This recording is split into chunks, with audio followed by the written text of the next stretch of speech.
یاد رکھیے کہ جو لوگ 16 گھنٹے دن میں کام نہیں کرتے وہ اپنے آپ کو غربت میں لے جانے کی تیاری کرتے ہیں۔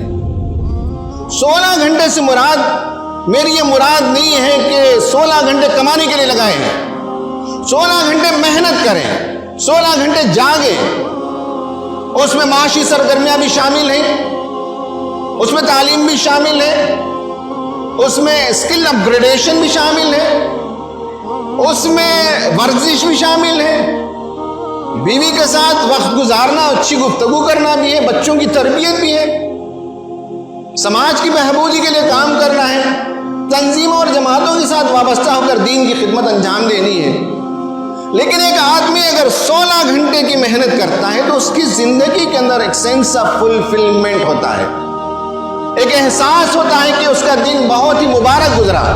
پروڈکٹیو گزرا، کارآمد گزرا، اس کے لیے بھی وہ شخص مفید رہا، خاندان کے لیے بھی اور سماج کے لیے بھی وہ آدمی مفید بنتا ہے۔ تو پہلا پرابلم محنت کی کمی ہے، اور سلیوشن یہ ہے ہم میں سے ہر فرد محنت کرنے کا عادی بنے۔ صبح اٹھے تو اس کے پاس تھنگس ٹو ڈو کی لسٹ ہو، اور کتنے کام اسے آج کرنے ہیں، اس سارے کام کی طرف اس کی توجہ ہونی چاہیے۔